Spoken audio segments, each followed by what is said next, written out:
I was walking to the studio and I kind of got inspired because I was looking around and I saw, hey, Suvi, I saw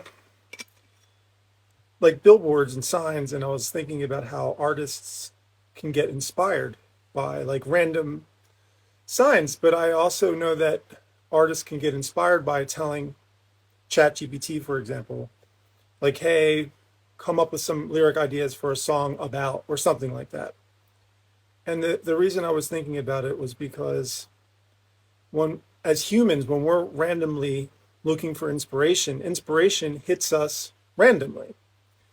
And what I mean by that is like when we're looking up and we're walking down a street, maybe we never walked down before, and we just so happen to pass by a sign that said something interesting, hey, Thomas, or something like that. That's a random act that's like very human like. Okay. So unlike ChatGPT, where you ask it to maybe give you ideas, you're never going to get you're never going to ask a billboard, hey billboard, can you randomly give me some inspiration? Like that's not how it works. The billboard is just there and you walk by it. You can't tell a sign in front of a store, hey, can you inspire me to write a song? It's just there. It just happens to be. So the main difference when I think about humans and songwriting, because that's the name of my podcast, Last Human Songwriter, episode 1 today. That's what I think about. I think that we can't be inspired. Hey, Kristen, we can't be inspired by something if we're asking for the inspiration. I feel like a human feel is being inspired because of our human abilities to randomly discover things. If you know what I'm saying, if you're watching this live and you understand what I'm trying to say, let me know. But for example, I just recorded a guitar part for a song that I'm working on. And of course, like I said, during the recording, you couldn't hear the song that I'm playing to, but I digress. Either way, that was a human act of me playing guitar in front of a live stream. And there's human, like it's one whole long take, no stops, no edits. Not that edits and things like that in the studio aren't wrong. They're not wrong. People have been doing that ever since I was working in the studio on 2-inch tape reels. I used to have a blade and we would cut and splice tape if there was a mistake that really needed to be fixed. So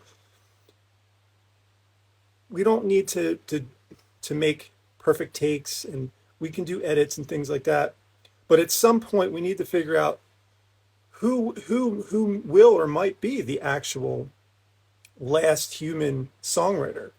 It's certainly not me. I'm not claiming to be the last human songwriter, and I don't think the last human songwriter is going to be with us anytime soon. But it's possible that because of what's going on, that eventually we might,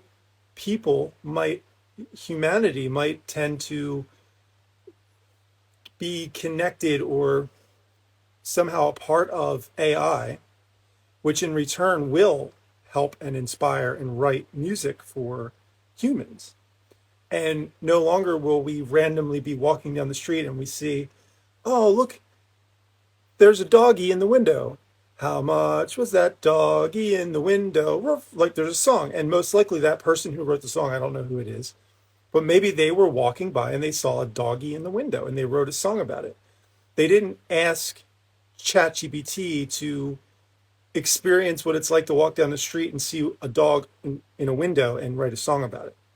So that's kind of where I'm aiming towards on this podcast that I'm starting, because I'd like to have discussions about what people feel AI, like where is AI drawing the line? Like how far can we use AI to present ourselves as humans writing music without having to say, but actually I didn't really write this because I asked ChatGPT or I asked some AI to write down a story for me, and basically give me chord structures and melodies, and then I just use them because I think that's where I have a good, at least I have a good argument. Like we can listen to Jimi Hendrix or we can listen to the Beatles and we can be inspired by them. But the act of listening is random. Like when I listened to Billy Joel when I was young and my brother was playing with lightning bugs in his room and asking me to join in and play, I was listening to Billy Joel. I wasn't asking ChatGPT then, what should I listen to when I'm hanging out with my older brother? It was just that music was on. And then from then until now, that's inspired me. That music back then has inspired me to write music. And I feel like today, if we start relying more and more and more on AI, specifically AI, that we're going to maybe potentially one day lose our human abilities to discover things randomly, which is the beauty behind being a person, because it's, for the most part, things happen randomly. Of course, we wake up every day and we go to work and we have a schedule. But during that schedule, on the way to work, even if you take the same path to work, the same bus number 9 to work to go to the same place every day, something could happen. Like a kid riding a bike could run into an old lady who swings her pocketbook and hits the kid, and then the kid falls over, and then there's a dog that runs away, and now there's a dog that ran away on your way to work, where you usually go to work every day, and then today at work you can come in and tell all the people like, oh my God, you'll never believe it. There's a missing dog now, and like those things just happen randomly, and I feel like we can art is a very cherished art form, and I feel like if AI wants to be a part of creating art, AI ruined the way of people's thoughts.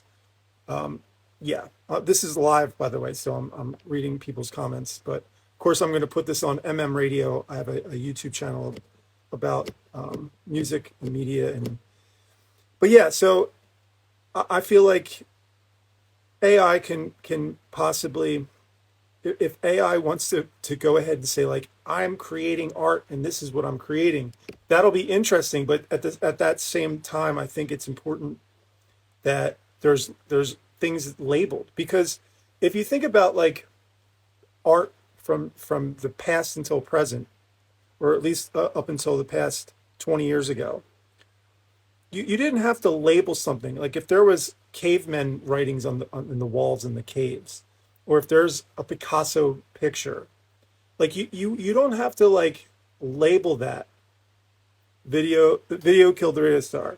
Yeah, like we don't need to, it doesn't need to be labeled that the cave paintings on the walls 20,000 years ago were not at all, you know, in, involved with AI technologies. Now, funny enough, watching Joe Rogan podcast, that could actually, I could be wrong, and I love the beauty of doing live streams, because today I might say one thing and tomorrow I might completely have a different view or a different idea and say something different. And I think that we should all be able to do that.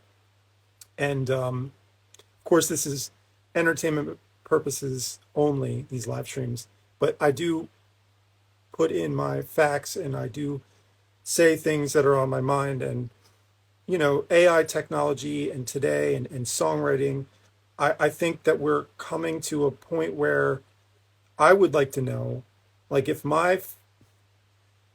artist that you or I listen to is using AI to, for example, to make posts on Instagram and put the captions under the posts, I don't necessarily think that that's something that I need them to let me know. That's just like a tool that they're using instead of doing it manually. Just like the computer, recording on a computer is just a tool. But if the artist that you listen to or that you like is using For example, ChatGPT, we'll just use that. If they're using that to write their songs or to write their music, I think at that point we should maybe be allowed to know that, hey, Axl Rose didn't write the lyrics to his new song. He asked ChatGPT to write the lyrics, and he actually used all the lyrics that ChatGPT gave him. Although he asked it to give him lyrics under a certain terms, so technically maybe he wrote the song, but at least we're aware that he didn't write the song because he was in a bad breakup, or he was walking down the street and he saw something random, or he was in a happy mood and he wrote a happy song that day.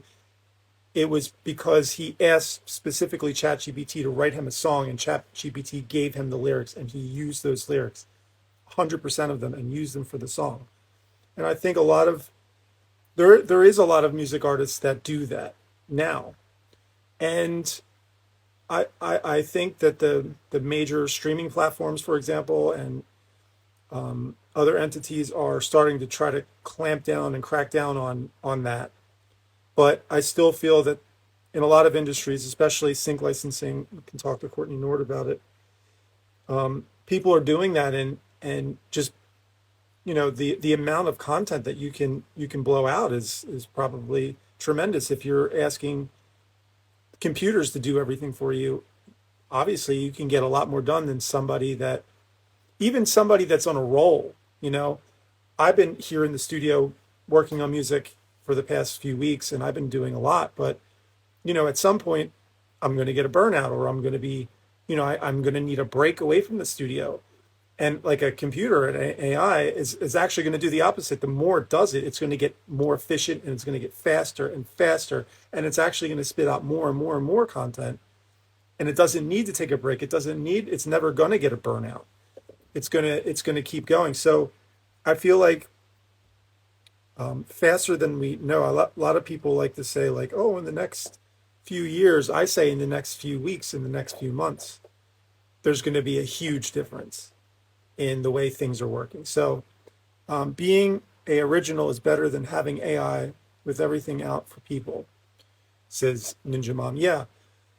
Well, that's kind of like what the concept of this show is. And like I said, this is ground zero. I figured it would be a good start of a show to incorporate me recording a guitar to a song that I'm working on. So of course, if you're watching this now and you missed it, you can rewind this, and the beginning of this is me doing that. But it's just to show that I am human, and I'm trying to preserve an art form such as music in a way where if I'm going to ask AI to play the guitar part for me, then I'm going to let everybody know that before I put the song out, or at least during, somewhere, that, by the way, I wrote a guitar part, but then I had AI play it. Or I just asked AI to play a guitar part, and here's what it sounds like.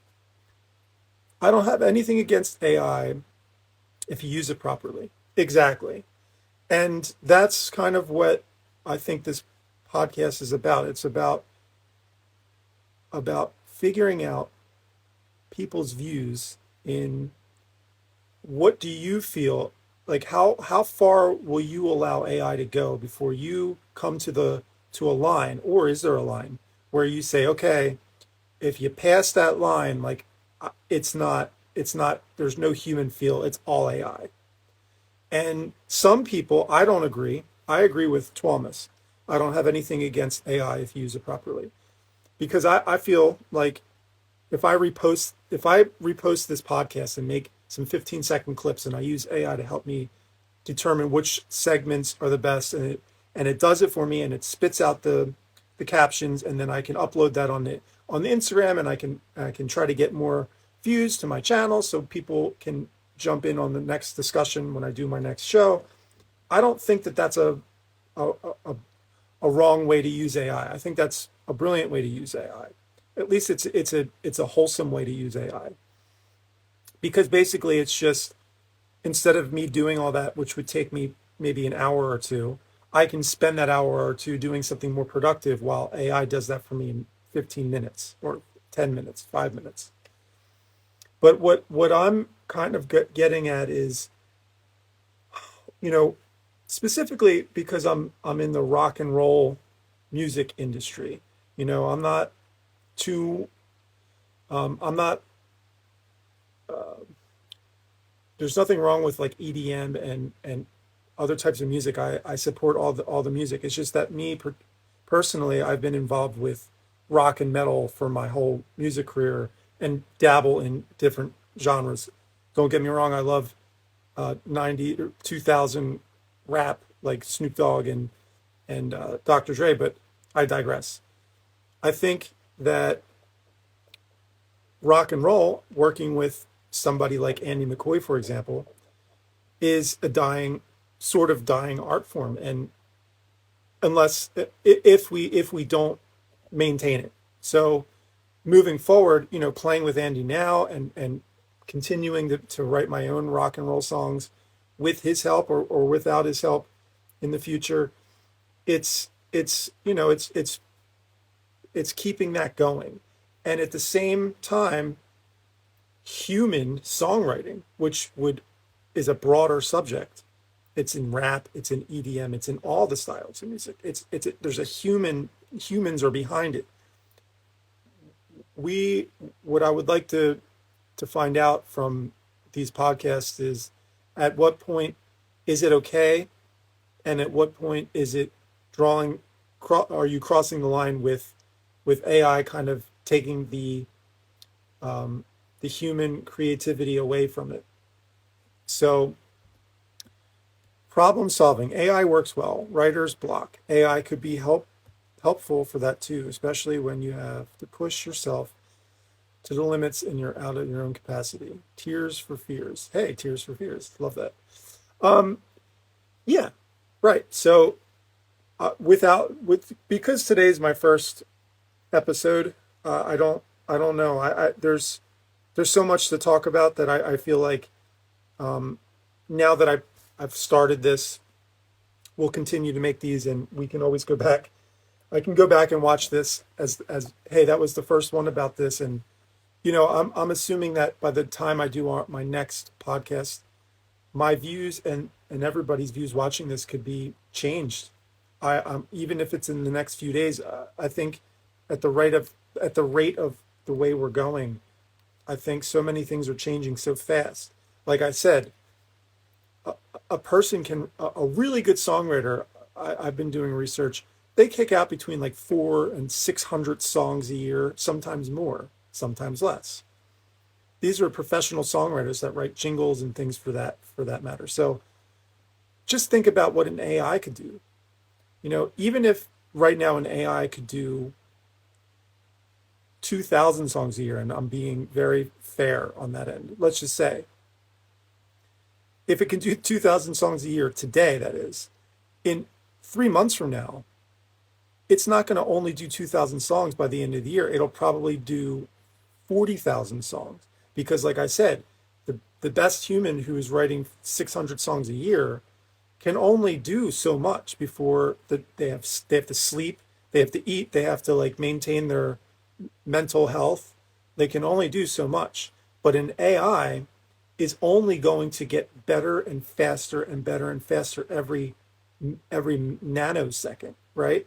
So it's going to be interesting in the short term and the midterm on how much AI is going to disrupt the human songwriting industry and bands and everything. Because I know there's already a band, and by now there's probably more. There's already a band that was trained on a certain style of music, and it's all AI that makes I forget the name of the band, but I was researching this, and they're having the band's going to perform, and they're trying to figure out if they should have the actual AI go on stage and perform it, or should they have real humans learn it and perform. But either way, the whole band, all the music that's in this band, it's got nothing to do with humans other than they kind of programmed it to make something in a style of.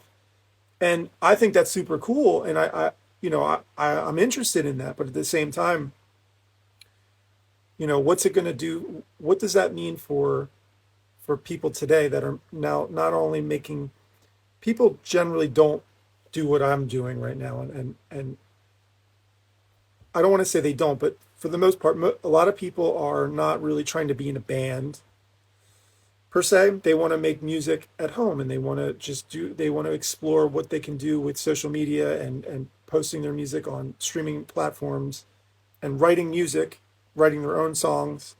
But being in a band is not really something that most people are striving for, mostly because being in a band is very expensive and it's very hard to make a living doing that. So, you know, you must be out of your mind if you're trying to do that. But there are a few people like myself that still try to do that. And for the people that don't, for the people that just want to be at home and they just want to make songs and put them up, in a way, I feel like they're going to have a harder time in the short to midterm than people like myself or like Darren or like Thomas or like Andy or like all the bands that are out touring. Because if AI is going to be taking people's work away, if they're going to be writing songs, the people that are at home writing songs, and like I said, I could change my mind tomorrow, but people that are at home writing these songs, not going out, not performing, just showing up on social media and putting it out. It's going to, in my opinion, I think it could possibly be easier for AI to jump in on that situation and spit out really good songs where, you might follow the artist on social media, but you never met the artist in person. So like you don't have like this emotional, like physical, like relationship with them from maybe going to a show and shaking their hand and buying their t-shirt. And I think that people that are listening to music, if they're not really sure of like, who's the songwriter of that song and they don't really follow somebody, I think if a person makes a song and then AI makes a song that sounds just about the same, and you're just a listener and you're not really necessarily paying attention to online media things, you would most likely, I would think, if you like the song that AI made, you would spend your time listening to that song just as much as you would the other song. But if you know it's like a band that you follow and you know they're going to show up to your town or three towns over in a month from now, and you go to their show and you meet them, you happen to meet them and you shake their hands, I think you have more of a connection with them in a way where if you did hear songs online and you'll listen to those songs that you like, but at the same time you're not going to forget about the band that you met, that you have this relationship with. Like they're not going to fade away into the abyss of all this new music that's being released because you still hold on to that connection that you made with them. So yeah, these are the things that I want to talk about. Involve the people for a different source.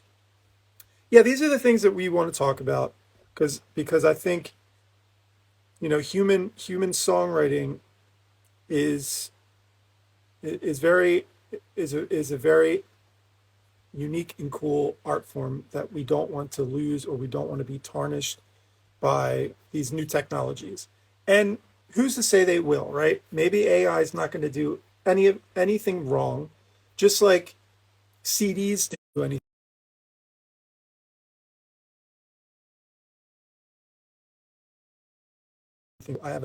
I'm here in Finland, and after the studio, I'm going to do a sauna, which I really think is something that I wish I could do every day, but at the moment I don't.